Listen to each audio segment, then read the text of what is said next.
ओम शांति। कल वाणी चल रही थी रात्रि क्लास 21-68 पहले पेज के मध्यार्ध में बात चल रही थी।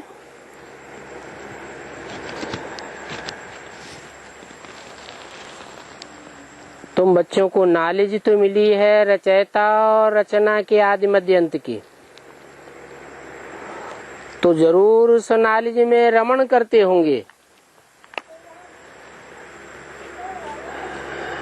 रमण करना माना खेल करना। जिनको खुशी का पारा चढ़ रहा है उनसे तो पूछने की बात ही नहीं है, क्योंकि चेहरा ही बताता है कि ये खुशी में रमण करते रहते हैं। खेल में तो खुशी होती है ना।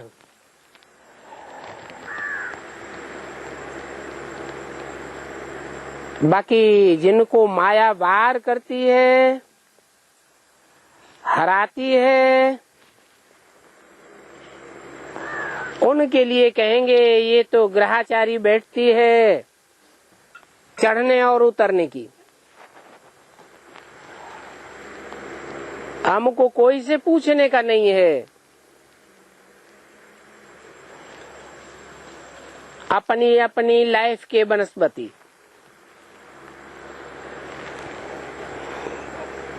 कहेंगे कि बच्चों को अपना अपना रास्ता मिला हुआ है।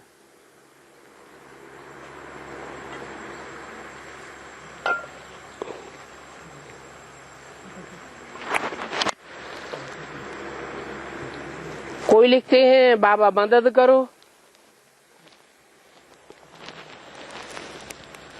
माया की ग्रहाचारी बैठ रही है, माया का वार हो रहा है, बाबा कृपा करो। आप कृपा करेंगे तो हम सतो प्रधान बनेंगे, फतेहमंद हो जाएंगे। हम माया के ऊपर फतेह पालेंगे, विजय पालेंगे।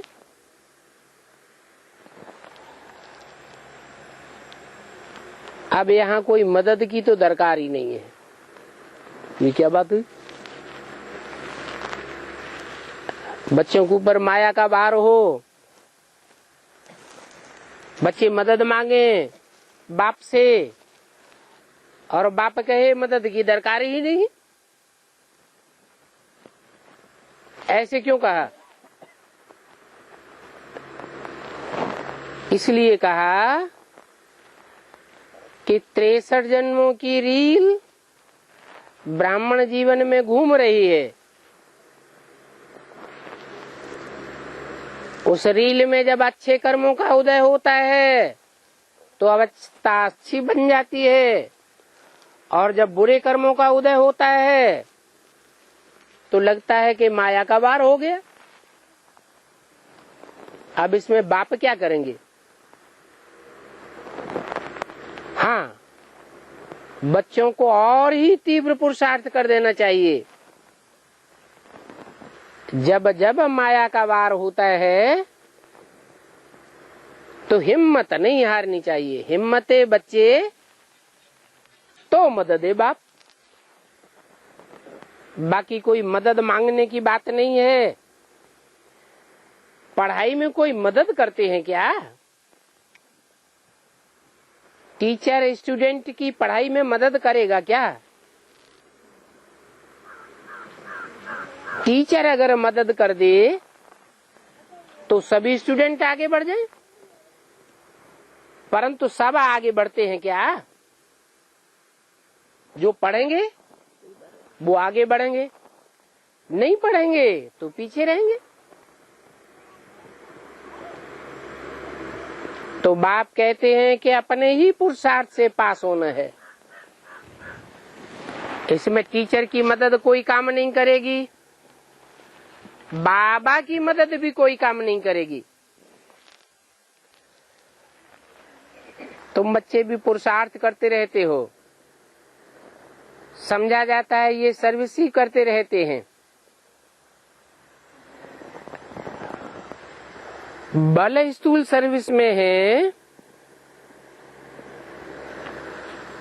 तो भी कई बच्चे ऐसे हैं जो स्थूल सर्विस में रहते हुए भी दूसरों की सेवा करते रहते हैं। लौकिक अलौकिक दोनों प्रकार की सेवा करते रहते हैं।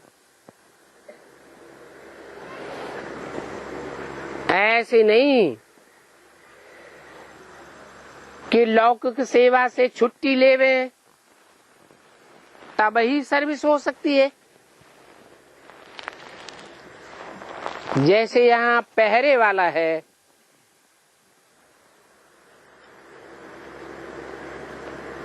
पहरे पर रहते हुए भी सर्विस तो कर सकते हैं ना। बल दुनिया वाले जानते हैं कि ये तो पहरे वाला है,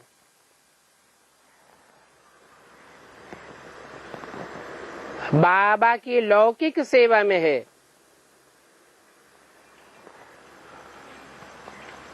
परंतु अंदर से सर्विस तो कर सकता है ना। मनसा मनन चिंतन मंथन तो कर सकता है ना।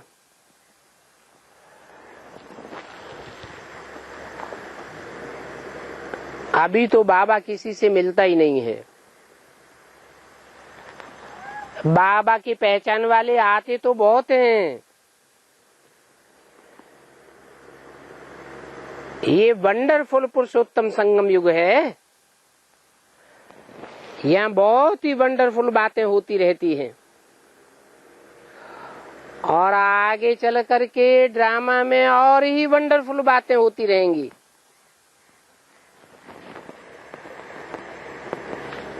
कब की वाणी है? ये तो 68 की वाणी है। 68 में तो बेसिक ज्ञान ही था। फिर भी लगता था बाबा तो बहुत वंडरफुल बातें सुनाते हैं,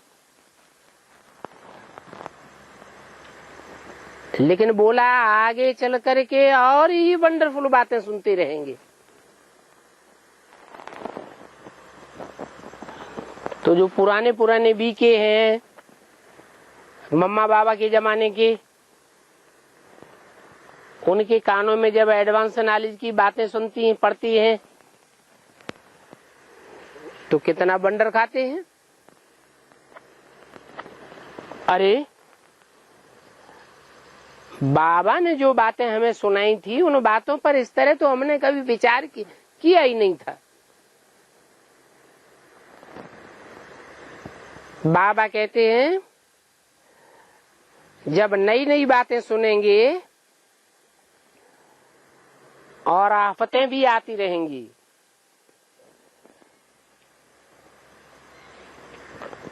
नहीं मानेंगे,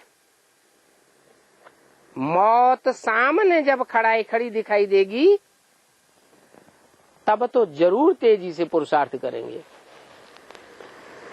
बहुत से हैं जो बेसिक में अभी नहीं मानते हैं, वंडर तो खाते हैं लेकिन मानते नहीं हैं। तो उनको भी उन बातों के आधार पर पुरुषार्थ करना पड़ेगा। बल समझते हैं, अजन देरी है, फिर भी पैगाम पहचानने की कोशिश तो चलती रहती है। नहीं समझते हैं तो समझते हैं देरी है। कल्प कल्प सभी को बाप का परिचय देना पड़ता है। परिचय देते भी हैं, फिर भी कुछ समझते नहीं है। किसको जाकर के समझाना भी बहुत सहज है।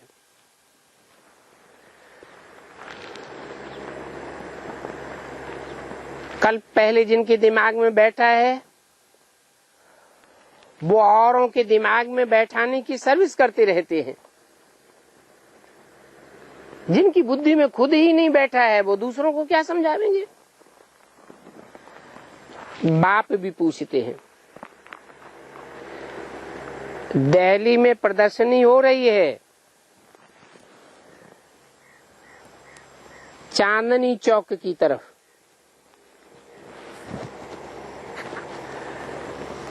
वहां चांदनी चौक में बड़े अच्छे अच्छे व्यापारी रहते हैं।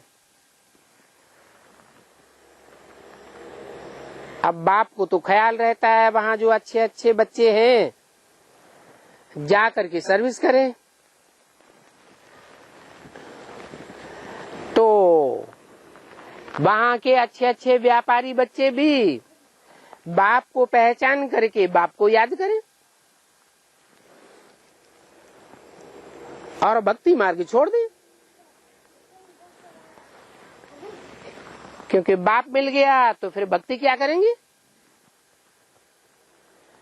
बेहद का बाप मिल गया तो फिर बाकी क्या चाहिए। इन भक्ति करने वालों से तुम पूछ सकते हो, जिन देवताओं की तुम मूर्तियों की तुम भक्ति करते हो, पूजा करते हो, इन्होंने ऐसा क्या कर्म किया है जो तुम इनकी पूजा करते हो। ये पूज्य पद इन्होंने कैसे पाया। इस पद पर आसीन हुए हैं तो कुछ तो किया होगा।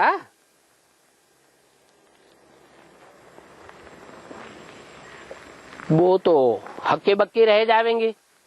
कौन? भक्त लोग। फिर तुम उनको समझा सकते हो कि भगवान आते हैं, कर्म अकर्म विकर्म की गति समझाते हैं। जरूर इन्होंने भगवान की मत पर ऐसे कर्म किए हैं जिन कर्मों के आधार पर इन्होंने ये पूज्य पद पाया है। भगवान तो आते ही हैं नर को नारायण बनाने, नारी को लक्ष्मी बनाने। आप भी ये गीता ज्ञान सुनो। भगवान बाप आया हुआ है, बताते हैं ज्ञान भक्ति वैराग। भगवान का ज्ञान मिलता है तो भक्ति मार्ग के कर्म कांडों से वैराग आ जाता है, क्योंकि बाप की सच्ची पहचान मिल जाती है ना। तो तुम कोई से भी पूछ सकते हो, कोई भी कितना बड़ा व्यापारी, कितना भी बड़ा आदमी हो। प्रदर्शनी में समझाया जाता है कि हम ये प्रदर्शनी में तुम्हें चित्र क्यों दिखाते हैं। इसलिए दिखाते हैं कि तुम भी ऐसा पद प्राप्त कर सकते हो। बाप ये लक्ष्मी नारायण की राज्य की स्थापना कर रहे हैं। जिन लक्ष्मी नारायण को तुम मंदिरों में पूजते हो, बाप पूछते हैं कि कौन कौन बच्चे सर्विस करने जाते हैं।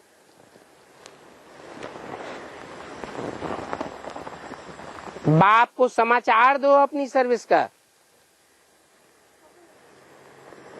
समाचार देते रहेंगे तो सर्विस में ठंडाई नहीं आवेगी। ठंडाई आनी नहीं चाहिए। हर एक बात का वजन करना होता है। बाबा पूछते हैं तुम बच्चे क्या कर रहे हो, क्योंकि सेंटर्स में बैठे बैठे तो इतनी सर्विस होती नहीं है। तो बाबा कहते हैं म्यूजियम को सजाओ। सेंटर पर इतनी ज्यादा सर्विस नहीं होती है, तो म्यूजियम की सजावट देख करके अपने आप ही आवेंगे। तो पहले पहले तो बच्चों को सर्विस को देखना चाहिए, सर्विस के ऊपर अटेंशन जाना चाहिए कि हम बड़े बड़े आदमियों को कैसे जगावें। क्योंकि बड़े बड़े आदमी अगर जग जावेंगे तो उनके पीछे पीछे छोटे लोग तो अपने आप ही आ जाएंगे। परंतु इन बड़े आदमियों को जगाने में कितनी मेहनत लगती है। बाप तो पूछेंगे समाचार दो, कौन कौन सर्विस में बिजी रहते हैं। अगर एक भी बड़े आदमी को समझ में आ गया तो वो फिर औरों को भी समझावेंगे। तो ब्रह्मा कुमार कुमारियों ने क्या समझ लिया? कौन से बड़े आदमी हैं? दुनिया भी बड़े आदमी चांदनी चौक में जो बड़ी बड़ी दुकानें बड़े बना करके बैठे हुए हैं, वो अगर समझ जावेंगे तो उनके समझने से ढेर पब्लिक आ जाएगी, सारे दिल्ली वासियों को समाचार मिल जाएगा कि भगवान आया हुआ है। अब वास्तव में बाप तो बेहद की बातें करते हैं।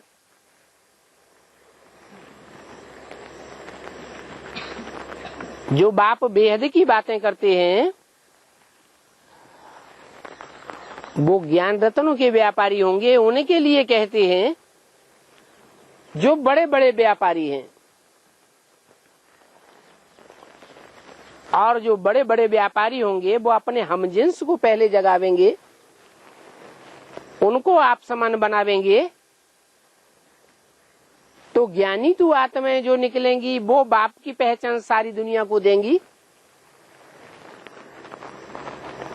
या जो स्थूल धन के व्यापारी हैं वो सारी दुनिया को बाप का परिचय देंगे। कौन देंगे बाप का परिचय?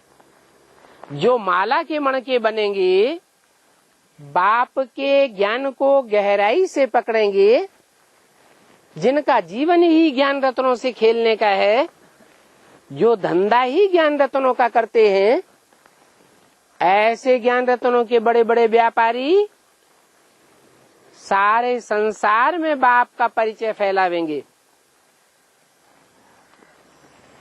इसलिए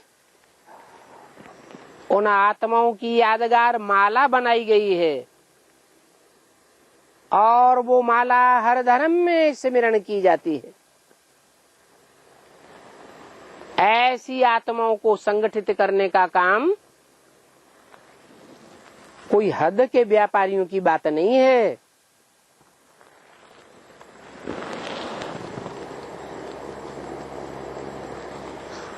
बड़े बड़े को समझाने में, बाप का परिचय देने में और याद की यात्रा में टिकाने में बहुत टाइम लग जाता है। पावन तो बनना है, परंतु ये क्रिमिनल आई आगे बढ़ने नहीं देती है और ही गिराई देती है। देखा जाता है ये वैश्यालय बड़ा भारी वैश्यालय है, सारी दुनिया वैश्यालय है।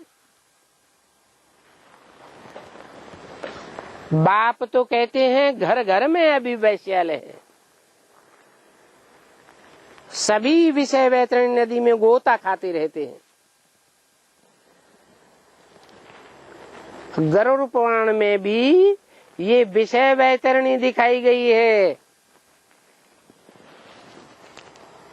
जो बातें गरुड़ पुराण में सुनाई जाती हैं वो मनुष्यों को सुधारने के लिए सुनाई है, दिखाई है।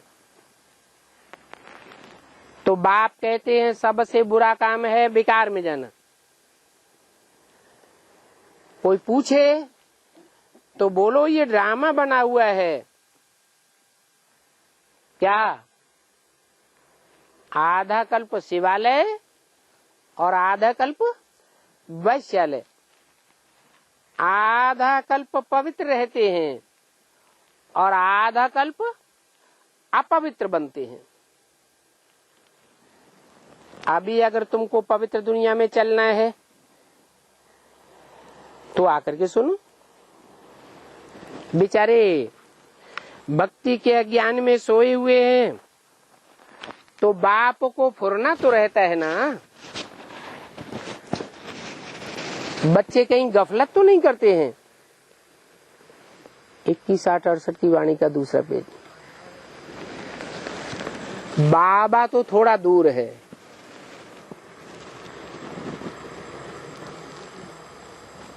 किससे?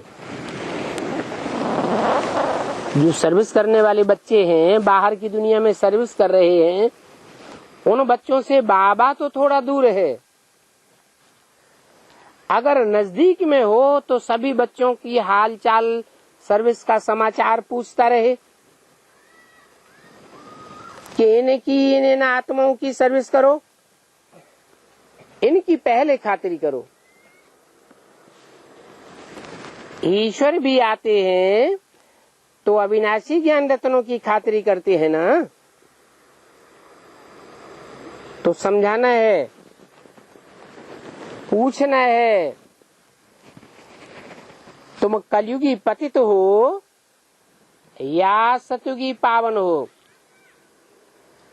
सतयुग में तो सब पावन होते हैं, वहां होता ही है सत्य का युग, और कलयुग में तो झूठ खंड है, वहां तो झूठ का ही बोलबाला होता है। वहां सच्चाई कहां से आवेगी? परंतु कोई समझते नहीं है। तुम ऐसे सीधे सीधे प्रश्न करते हो तो भी जैसे कि बंदर बुद्धि है, पूछते भी नहीं है, जैसे कि तवाई। बाबा को तो वंडर लगता है। तुम बच्चों की बुद्धि में तो अभी बैठ गया है ये कलयुग का अंत है और अभी सतयुग आना जरूर है। तो जिनको बाप मिला, शिव बाबा के बच्चे बने, उन बच्चों से हम खुश खैरियत क्या पूछें? है जो शिव बाबा के बच्चे बन चुके हैं वो खुश ही होंगे या नाखुश भी होंगे? है नाखुश होंगे। अगर बाप मिला तो खुशी का खजाना मिल गया, और जिनको खुशी का खजाना मिल गया उनसे पूछना तो बेकार है। तुमको तो विश्व की बादशाही मिल जाती है तो जरूर तुम खुशी में ही रहेंगे, नाराज थोड़े ही होंगे। कोई तुमसे पूछे कि तुम खुशी राजी हो तो तुम क्या कहेंगे? है अरे हम तो स्वर्ग से भी ज्यादा खुशी में हैं। स्वर्ग में भी किसी को इतनी खुशी नहीं होती होगी जितनी हमको खुशी होती है। कैसे? बाबा मिला है, बाबा मिला, बाबा मिला इसलिए खुशी ही खुशी है। लेकिन अभी बाबा सदाकाल मिला है,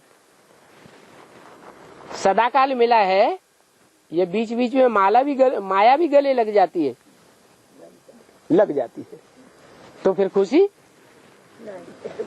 उड़ जाती है। और जब खुशी उड़ जाती है उस समय पूछने वाला पूछेगा राजी खुशी हो तो क्या झूठ बोलेंगे? हैं? क्या कहेंगे? है? माया में खुशी है, सब खुशी है। माना बाबा ये जो बच्चों को समझाते हैं कि तुमसे कोई पूछे राजी खुशी हो तो तुम ये बतावेंगे कि हम तो सतयुग में भी जितनी खुशी नहीं होती है, स्वर्ग में भी जितनी खुशी नहीं होती है, उससे भी ज्यादा हम यहाँ खुशी है। तो ये बात तुम्हारी बुद्धि में बैठती है, अनुभव में आता है अनुभव में आता है। झूठ बोल दिया, बीमारी होती है चोर डकैत चोरी कर ले जाते हैं, दुख तो आते हैं ना, माया तंग तो करती है ना। तो ये बात बाबा ने क्या झूठ बोल दी कि तुम बच्चे तो कहेंगे कि हम सतयुग में भी जितने खुश नहीं होते हैं उतनी खुशी हमको यहाँ है संगम युग में। कैसे? अभी है कहेंगे माना ऐसा भी स्वर्णिम संगम युग आवेगा हम बच्चों के लिए जो कुरान में लिखा है कि जब विनाश बर्पा होता है तो खुदा के बंदे बड़ी मौज में रहते हैं, बड़े खुश नसीब रहते हैं। उनका रक्षक साक्षात भगवान उनकी रक्षा करता है। काहे से रक्षा करता है? माया से रक्षा करता है, विनाश की एक्टिविटीज से रक्षा करता है, प्रकृति के प्रकोप से रक्षा करता है। तो अभी हमसे कोई पूछे कि राजी खुशी हो तो अंतर क्यों पड़ता है? बाबा ने जो हमको राजी खुशी का लक्ष्य दिया कि संगम युग है मौजों का युग, तो क्या सदैव मौज में रहते हैं? रहते हैं? नहीं रहते हैं, क्योंकि 63 जन्मों की रील अभी घूम रही है। अभी हमने अपने 63 जन्मों के पाप कर्मों से मुक्ति नहीं पाई है। पाप कर्मों के ऊपर जब हम विजय प्राप्त कर लेंगे, हमारे पाप सारे ही याद की यात्रा से भस्म हो जाएंगे, तब हमारे लिए स्वर्णिम संगम युग आवेगा और हम ऐसी स्थिति का अनुभव करेंगे कि सतयुग और दूर हो जाए। क्या? क्यों? क्योंकि सतयुग में नीचे गिरेंगे या ऊपर उठेंगे? है? सतयुग में जन्म जन्मांतर नीचे गिरते रहेंगे या ऊपर उठेंगे? नीचे गिरते रहेंगे। और अभी हमें पता है कि अभी हम चढ़ती कला में जा रहे हैं या गिरती कला में जा रहे हैं। अभी हमारी चढ़ती कला है, हमारे ऊपर रक्षक भगवान बैठा हुआ है हमारी रक्षा करने के लिए। तो ऐसी बच्चों की स्टेज होनी चाहिए कि हम तो सतयुग से भी यहाँ बहुत खुशी में हैं। सतयुग में तो तुम्हारा जन्म कैसा होगा? चांदी समान होगा, तांबे समान होगा। कैसा होगा? चांदी समान सतयुग होगा, सोने समान तुम्हारा जन्म होगा। और यहाँ तो तुम दुनिया के हीरो महसूस करोगे अपने को। तुम बीज रूप आत्माएं हो, सारी दुनिया के बीज हो। एक एक बीज में जैसे कि एक एक दुनिया समाई हुई है। तो तुम अपनी अपनी दुनिया के बीज हो। माना तुम्हारी जो भी दुनिया है 84 जन्मों की, 84 जन्मों में जो भी आत्माएं तुम्हारे संसर्ग संपर्क संबंध में आने वाली है जन्म जन्मांतर, उन आत्माओं के बीच में तुम हीरो पार्टधारी हो। सबकी दुनिया एक जैसी होगी? हर आत्मा के संसर्ग संपर्क और संबंध एक जैसे होंगे क्या कि अलग अलग होंगे? है? अरे इस जन्म में हमारा जिन आत्माओं से संबंध संपर्क जुटा है, हो सकता है इस जन्म के संबंधी संपर्की अगले जन्म में भी मिल जाए। लेकिन इस जन्म के जो भी संपर्की संबंधी हैं वो सारे के सारे अगले जन्म में वो ही मिलेंगे, कोई दूसरे नहीं मिलेंगे। हाँ? दूसरे भी मिलेंगे, फिर अगले जन्म में और नहीं मिलेंगे। माने पुराने भी पुरानों में नए भी ऐड होते जाएंगे। तो हमारी दुनिया संसर्गियों की, संपर्कियों की और हमारे संबंधियों की दुनिया जन्म जन्मांतर बड़ी होती जाएगी या छोटी होती जाएगी? है नहीं, बात समझ में आ रही? बड़ी होती जाएगी। आखिरी ने 84वें जन्म में जाकर के हमारी बहुत बड़ी दुनिया हो जाएगी। उस दुनिया के हम हीरो पार्टधारी हैं। हर आत्मा में जैसे कि एक एक दुनिया समाई हुई है। लोग कहते हैं ऊपर जो आसमान में सितारे हैं, उन सितारों में एक एक दुनिया है, लेकिन वो तो जड़ सितारे हैं, उनमें कोई दुनिया समाई हुई नहीं है।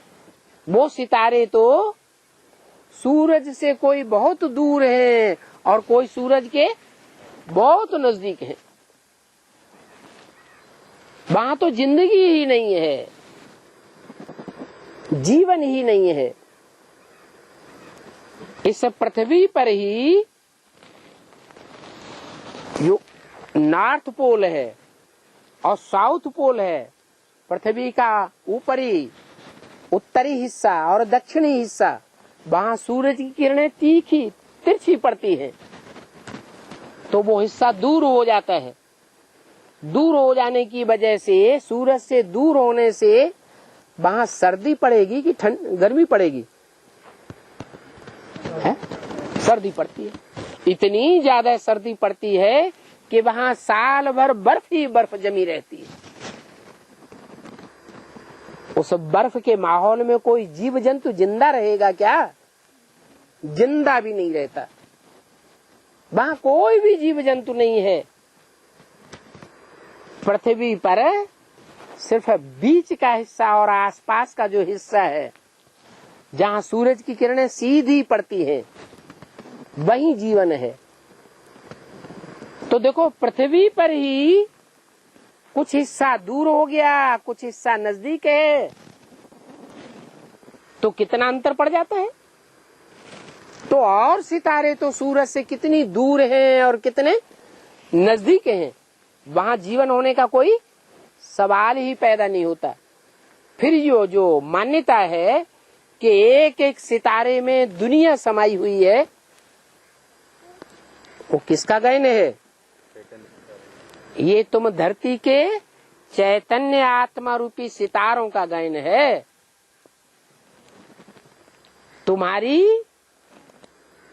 अपनी अपनी दुनिया है 84 जन्मों की। 84 जन्मों में जो एक आत्मा रूपी सितारे के संपर्की, संबंधी, संसर्गी होंगे, वो ही संपर्की, संबंधी और संसर्गी दूसरी आत्मा के नहीं हो सकते। कुछ न कुछ अंतर जरूर होगा। तो बताया कि तुम तो अपनी दुनिया के हीरो पार्टधारी हो।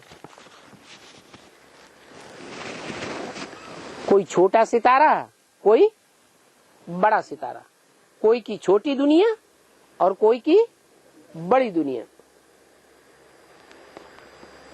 तो तुम हीरे जैसा बनते हो कब?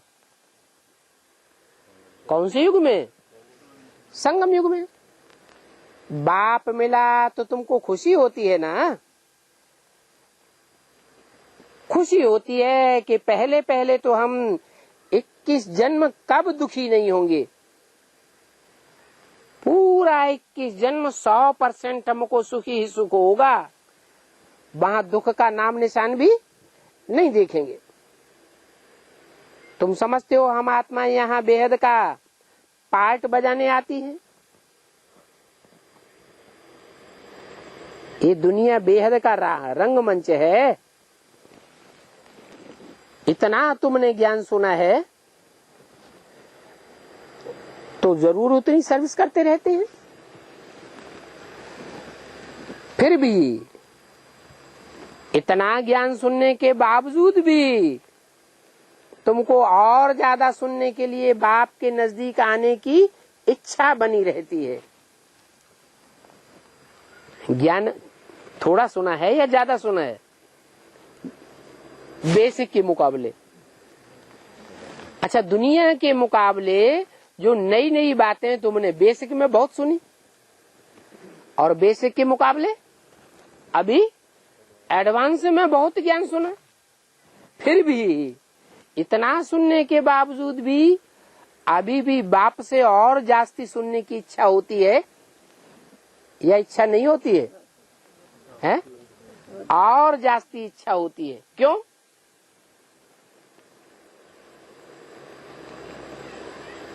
क्योंकि ज्ञान सागर बाप से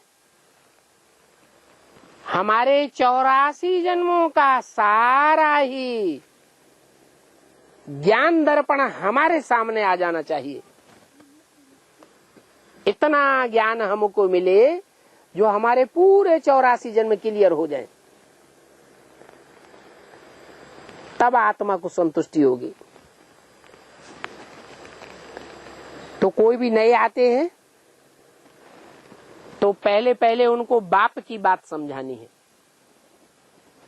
कि बाप से हमको क्या मिलता है। वो हमारा बाप भी है, टीचर भी है।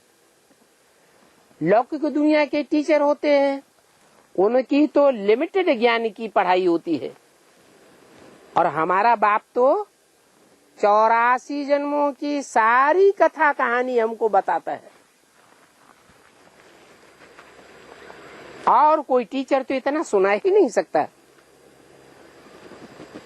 तो पहले पहले तुमको 2 बाप की समझानी देनी है, फिर बताना है कि वो हमारा बाप भी है, टीचर भी है, और सदगति करने वाला सदगुरु भी है। एक होता है हद का बाप और दूसरा होता है बेहद का बाप। हद का बाप माने 2, 4, 8, 10, 15 बच्चों का बाप होगा, तो हद का हुआ या बेहद का हुआ? हद का। अच्छा, समझो क्राइस्ट है। क्राइस्ट के जो बच्चे हैं आज दुनिया में कितने होंगे?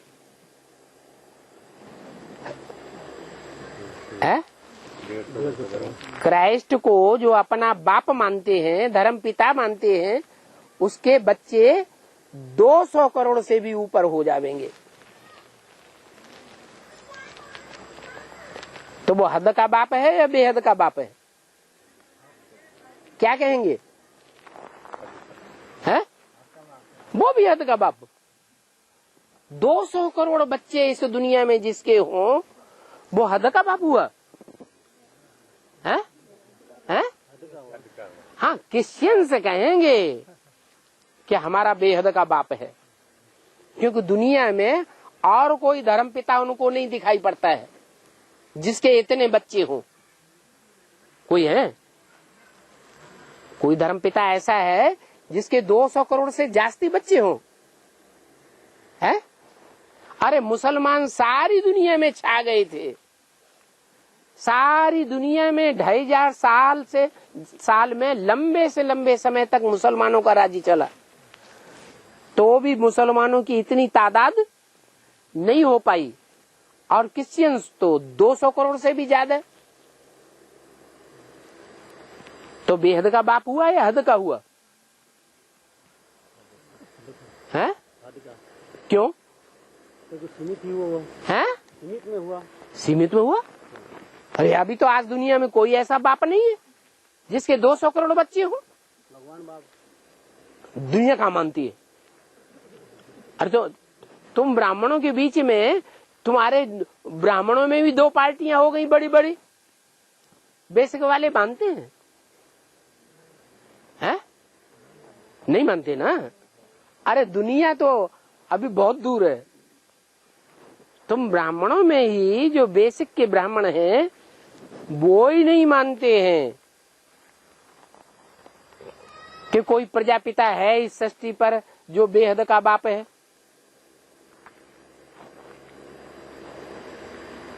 तो कैसे ये समस्या हल होगी कि एक है बेहद का बाप और बाकी सारी दुनिया में जितने मनुष्य मात्र हैं वो सब हद के बाप हैं? कैसे हल करेंगे? अच्छा, दुनिया में जो भी बड़े बड़े धर्म पिताएं हैं वो आदम को एडम को मानते हैं या नहीं मानते हैं? ये तो बताते हैं कि कोई आदम था, कोई एडम था, तो वो उनसे पहले था या उनके बाद में हुआ? उनसे पहले था। तो जो उनसे पहले था वो तो सारी मनुष्य सृष्टि का बाप हो गया, और जो आदि में था तो सृष्टि के अंत में भी जरूर प्रत्यक्ष होगा ही होगा। आदि सो अंत, हिस्ट्री मस्ट रिपीट। हिस्ट्री में अगर ऐसा कोई व्यक्तित्व हुआ है जिसको सब धर्म पिताएं अपने से पहले मानते हैं, तो सृष्टि के अंत में वो जरूर प्रत्यक्ष होगा, और उस बाप की ही नाले सारे संसार में फैलेगी। सारी दुनिया का, हर धर्म का, हर मनुष्य मात्र उस बाप को मानने के लिए, गॉड फादर मानने के लिए मजबूर हो जाएगा। इसलिए बताया कि वो है बेहद का बाप। क्राइस्ट, इब्राहिम, बुद्ध, क्राइस्ट जो हैं वो तो सब हद के बाप हैं, और वो परमपिता परमात्मा है बेहद आत्माओं का बाप, और प्रजापिता है बेहद मनुष्यों का बाप।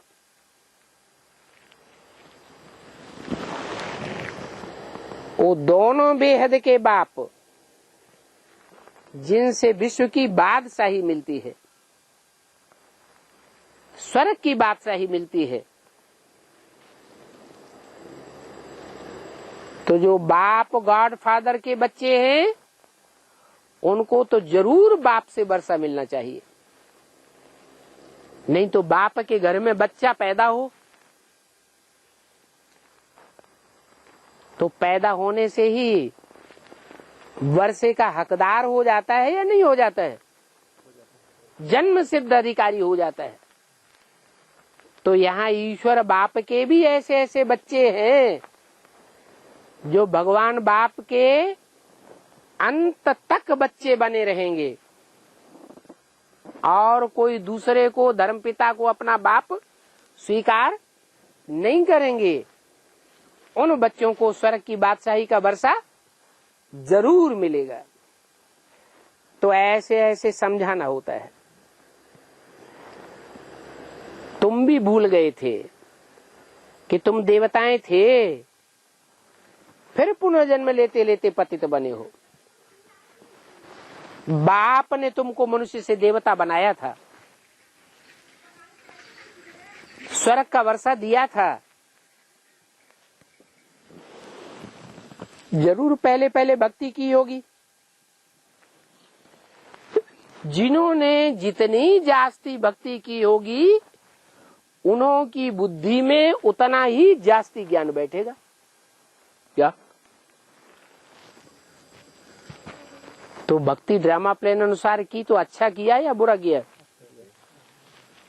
वो भी अच्छा किया। और जिन्होंने जितनी सतो प्रधान भक्ति की होगी उनकी बुद्धि में क्या रिजल्ट आएगा? उतना ही सतो प्रधान ज्ञान बुद्धि में बैठेगा। मिक्सचरिटी की बातें बुद्धि में नहीं रहेंगी।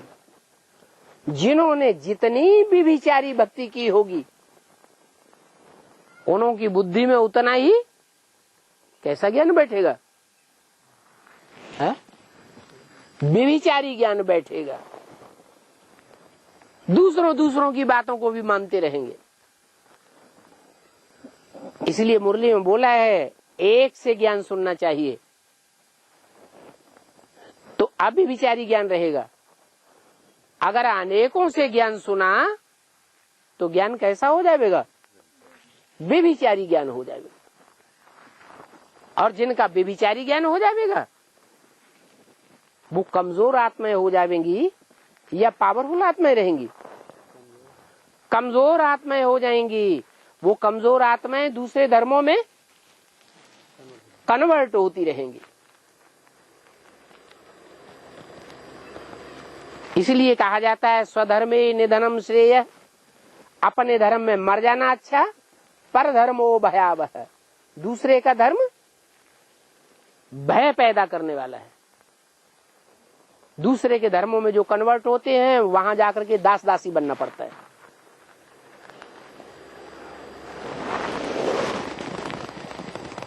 कोई की बुद्धि में जास्ती नहीं ज्ञान बैठता है। कहते हैं ना कोई, हमारा तो माथा चकराता है, आप तो बहुत लंबा चौड़ा विस्तार में सुनाते हैं। तो समझ लेना चाहिए इसने जास्ती भक्ति नहीं की है, उसको फिर नटशेल में समझाना होता है। थोड़ा सा समझा करके फिर छोड़ दो। जितना थोड़ा सा सुना है वो पचाए ले, फिर उसके बाद और आगे बताना। थोड़ा भी समझेगा तुम्हारी बातों को तो प्रजा बन जाएगा। क्या कहा?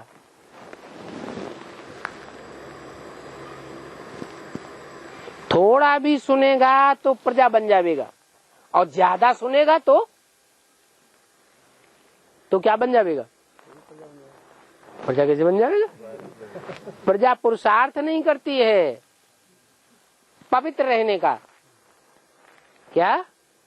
और राजाएं जो राजवर्ग की आत्माएं हैं, जो राजयोग सीखती हैं, तो राजयोग सीखने वाले पवित्र बनेंगे या प्रजा पवित्र बनेगी? जो राजयोग सीखने वाले बच्चे हैं, राजयोग बाप ही सिखाता है, कोई मनुष्य मात्र तो राजयोग सिखाता नहीं। तो राजयोग सीखने वाले जो हैं वो राजाई घराने में जन्म लेंगे। अभी समय दिन प्रतिदिन नाजुक होता जाता है। ऐसे क्यों कहा? क्यों नाजुक होता जाता है? किस बात में बोला कि नाजुक होता जाता है? लड़ाई झगड़े दुनिया में बढ़ रहे हैं या घट रहे हैं? हैं? बढ़ रहे हैं। तो लड़ाई झगड़े ज्यादा बढ़ते रहने से दुनिया में अशांति बढ़ेगी या घटेगी? बढ़ेगी। तो लगातार जब अशांति बढ़ती रहेगी, और खुदान खास्ता भारतवर्ष में खास करके जैसे अभी अकाल घोषित हो गया बहुत जिलों में, और सारे भारत में कहीं अकाल घोषित हो गया 4-8 साल में, तो मारामारी हो जाएगी।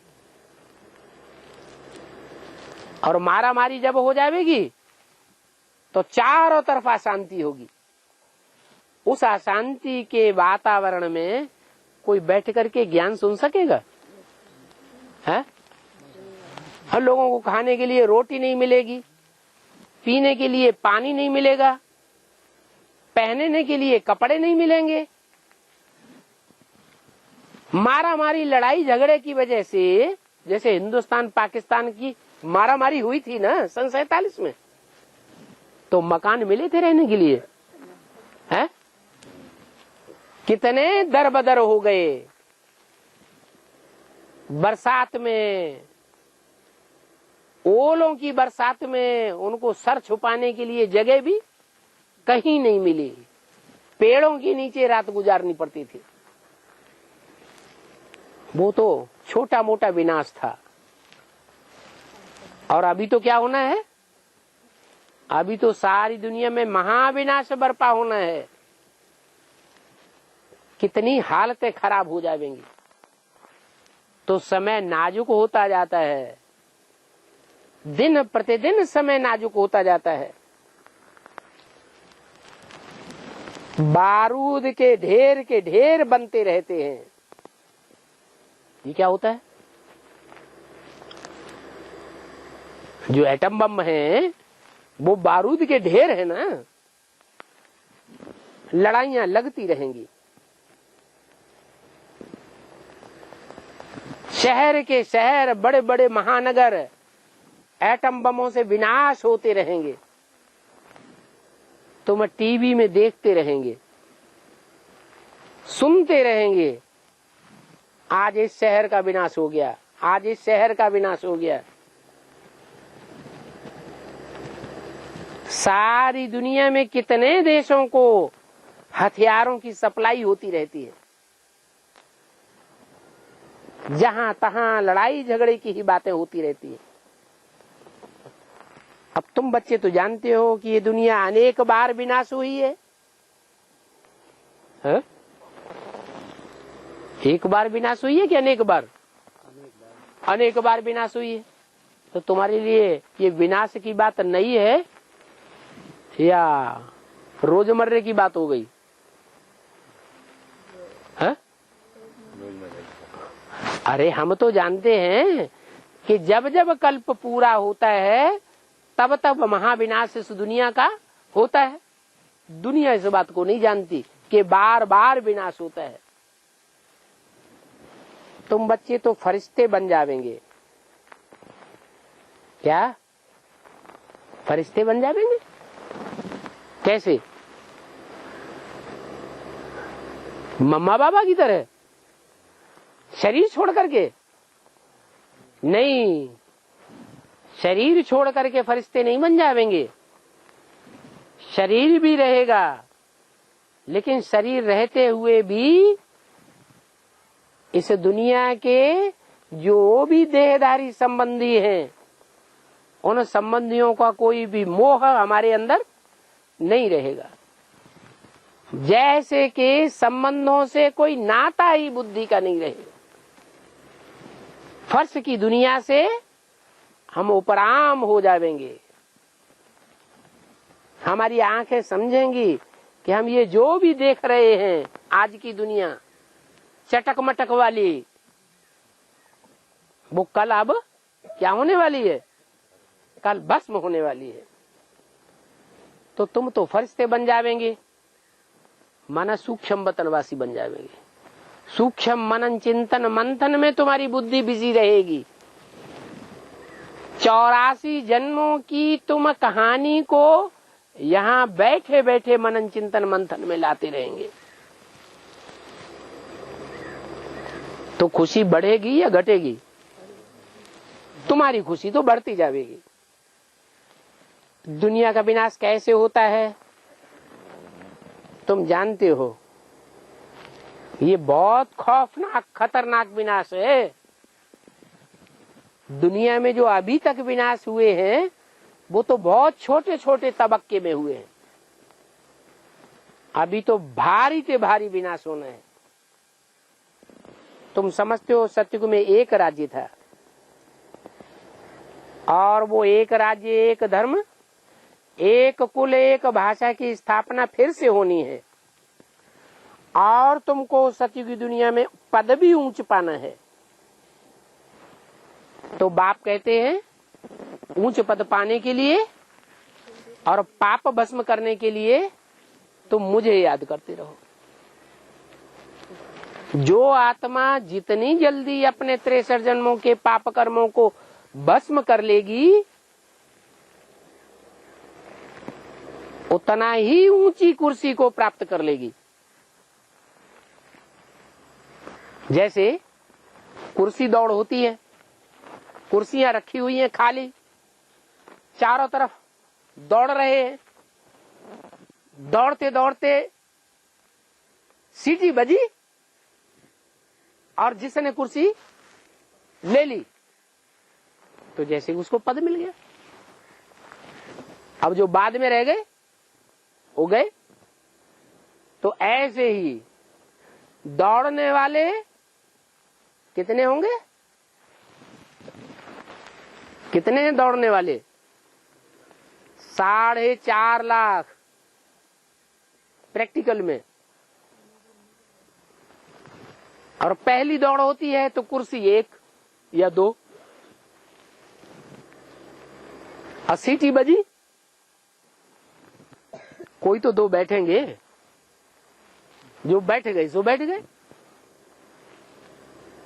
फिर दोबारा दौड़ शुरू होती है। कुर्सी रखी गई 3, त्रिमूर्ति है ना।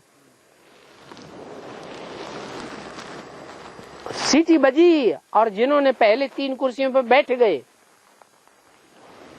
उनकी पौ बारह। फिर तीसरी बार दौड़ हुई, सीटी बजी, 8 कुर्सियां रखी हुई है। अब जो बैठ गए सो बैठ गए। अव्यक्तवाणी में तो बोल दिया ना कि ऐसे नहीं धोखे में रहना कि 1 कुर्सी की दौड़ हुई थी और 3 कुर्सियों की दौड़ हुई थी तो बहुत लंबा टाइम लग गया था सीटी बजने में। ये 8 कुर्सियों की दौड़ में लंबा टाइम नहीं लगेगा जितना लंबा टाइम पहले लग गया। अभी जल्दी से सीटी बजेगी तो बैठने वाले बैठते हैं, रह जाने वाले रह जाते हैं। 108 की वो भी कुर्सी दौड़ होनी है। जो बैठ गए, कर्म बंधन खलास कर लिए, याद की यात्रा में तीखी हो गए तो पद पा लिया। हर धर्म में, हर प्रकार की माला में उनकी यादगार चलती रहेगी। लोग उन माला के बणकों को, आत्माओं को सिमरण करते रहेंगे जन्म जन्मांतर। और अभी भी दुनिया की नजरों में बहुत ऊंचे बनने वाले हैं। नाटक होता है, एक्टर्स होते हैं रंगमंच पर, तो कोई गधे का पार्ट बजाता है, कोई हीरो हीरोइन का पार्ट बजाते हैं, लेकिन सबकी नजर किसके ऊपर रहती है? हीरो हीरोइन के ऊपर। तो ऐसे ही ये 9 लाख सितारे हैं। उन 9 लाख सितारों में 4.5 लाख सितारे तो तुम हो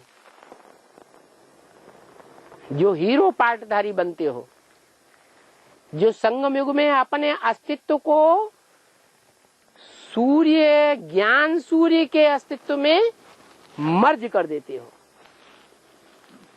अपने मान मर्तबे की चिंता नहीं करते हो। तो तुम 4.5 लाख सितारों को बाप कितना प्रत्यक्ष करेगा? तुम बाप को प्रत्यक्ष करने के लिए अपने को गुप्त कर देते हो। बाप फिर क्या करते हैं? बाप खुद गुप्त हो जाते हैं और तुम बच्चों को दुनिया में प्रत्यक्ष कर देते हैं।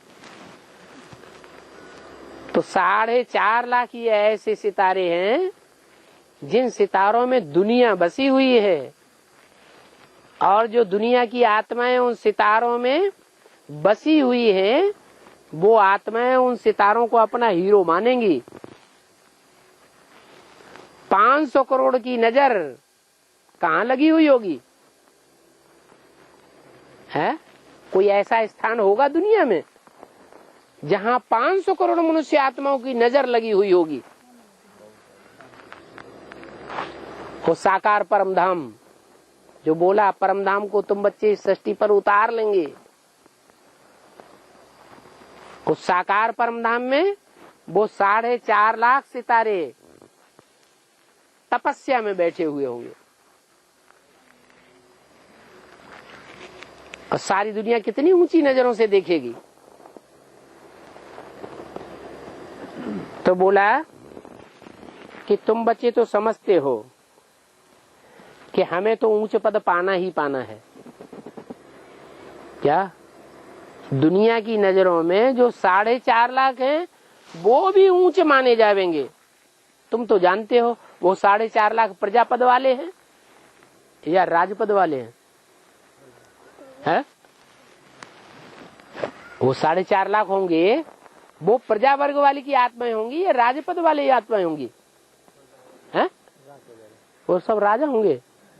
4.5 लाख हैं? 4.5 लाख जो साकार शरीरधारी होंगे, तपस्या करने वाले, उनमें 4.5 लाख प्रवेश होने वाली आत्माएं कितनी हुई? 9 लाख सितारे।